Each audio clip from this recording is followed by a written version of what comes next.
Hi, everyone. Welcome to week 3 of Lent and the Cana 40 program. It's been an interesting week for most of us here in the U.S., as it already had been in many parts of the world. Of course, as we learn how to come to terms with the threat of the coronavirus. I'm sure the thought is on many of us' minds this week. Should we be concerned? Should we not be concerned? It's whether you think it's a total hoax or you're totally worried about it, it's a thought on our minds regardless. And so I'm having my, what is this? Lavender vanilla green tea because lavender and green tea are both immune system builders. And as Robert was joking with me before we pushed play, he said, this week we're sponsored by St. Benedict, who says, keep calm and ora et labora. Pray and work. Just pray and work. Just keep going. Let's keep doing what we need to do. We did want to speak just a little bit regarding the coronavirus and kind of make a plea to you. They're talking about this flattening the curve. And if you're watching this at all and you're seeing, the curve that China had, the coronavirus escalated really high and then came back down. And the same thing has happened in Italy, and now it's happening in Spain. And the health officials are all saying it's going to happen here too. We are not out of the woods. In fact, what we heard today was that there's still more to come before we head back down that curve. It's still going to get worse before it gets better. So kind of our plea is to help flatten that curve. And they're talking about this social distancing. And what a great time during Lent to do this social distancing. This time to stay home with your family. Time to read a good book, to pray together, the family rosary, to play games. Just have fun as a family because, baseball is canceled, dance is canceled, music lessons are canceled, soccer is canceled. I think in a lot of places, school is even canceled. And yes, I know this does bring some hardships on, but it's Lent. What an offer! What an awesome time to offer up the sacrifices that we're having to make right now to try to help lessen the impact of this virus in our country. And God in His goodness always brings something good out of something not so good. And I think the good in this is that He is bringing families home. People together to spend time together. I saw one, I think it was a Facebook meme or something that talked about in 9 months there was going to be a population boom because everybody's home and actually getting to be together. And what a beautiful thing! What a beautiful thing. So we do put that plea out there to don't go out if you don't have to. Don't go to events that you don't have to go to. I know some people have to work outside of the home, but if you can work inside the home, if you can bring it home for a couple of weeks, do so and enjoy your family. What a great time to enjoy your family and grow maybe a little bit together in this Lenten time as a family. So I think for us, the fear is not getting the coronavirus as much as it is giving the coronavirus. We don't want to be responsible for giving it to someone who is immune compromised or elderly and not as healthy as what is needed to fight this off. It doesn't sound like it's a terribly horrible virus, but it is for those who are immune compromised, and we don't want to give it to them.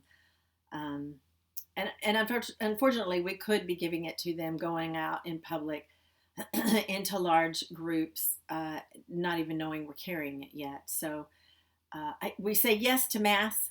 If you still have Mass in your area, absolutely go to Mass. That is the spiritual immune system builder that we need.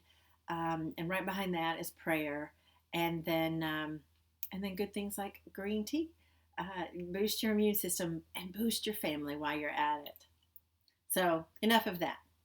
All right, so back to Cana 40. This week, we'll be focusing on marital virtues. And we're going to give you a link to a presentation by Father Chad Ripperger. Many of you are already familiar with Father Ripperger, and those of you who are not, we encourage you to get familiar with Father Ripperger. He is an incredible speaker and teacher of Catholicism in general, and how to live the Catholic faith.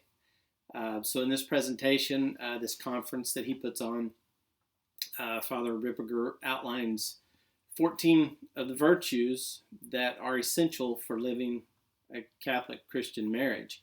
Of course, as Christians, we're called to live a virtuous life anyway. But Father Ripperger focuses in on how we can use those virtues specifically in our marriage.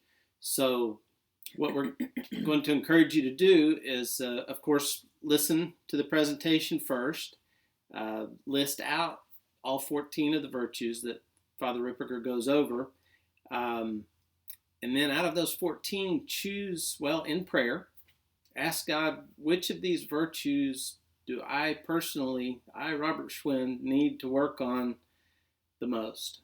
And he'll tell you. You just got to be listening. So write down those 3 and work on those throughout the week. And you can make a plan of how you're going to work on those 3. How are you going to combat them? Just to kind of give you a couple of examples. If, say, your virtue one of the virtues you really want to work on is humility, one way that you can do that is to set a goal that I'm not going to argue with someone when they disagree with me if it's not important, if it's not something that, if it's work related and you have to get this right. That's one thing. But we don't always have to be right in an argument. We might know in our heart that we're right, and we can just leave it at that. And that's a way of practicing humility. Is just don't enter into that argument if it's not necessary. Say another virtue might be sacrifice. So this one you could practice by, for instance, doing a task that you're not thrilled to do. It's not something you really want to do, but you do it, and you do it out of love to the Lord, to your spouse or to your family, and offer it for them. And then at the end of the day, ask yourself, how did I do? How did I do on these 3 virtues that I am working on? Ask for forgiveness where you failed, and also ask for the grace that you need to do better tomorrow. And just pick 3 and try this out for the week. And I think you'll be quite surprised at how you will grow through the grace of God in these virtues, and how that will be a blessing to your marriage and to your family. We hope y'all got to see the first couple interview that we did. We are hoping to get another one out this week. And with that said, if you would like to share with us and help us do an interview, please shoot us an email. We'd love to visit with you, meet you. If you're not somebody we already know, we can do these interviews with anybody anywhere in the world, as long as you have a laptop or a computer with a camera and a fairly decent internet connection. Not even great, because we kind of live out in the country. Ours is not great, but it's good enough. So anyway, shoot us an email if you'd like to do that. Remember to connect with us on Facebook, Twitter, and Instagram, and of course our website. Let us know if you've got any questions or comments about anything that you've heard or that we've said, or anything related to the Cana 40 program. And most of all, we hope that you're having a spiritually fruitful Lent, and that Cana 40 is benefiting you in some way and helping you through your Lenten journey. So that's it for today, and so we'll see you next week, hopefully at the end of the week with a couple. And as Robert said, let us know if you have any questions or comments, and we'll see you soon. And remember, keep calm, ora et labora, pray and work. We'll see you next week. Bye-bye.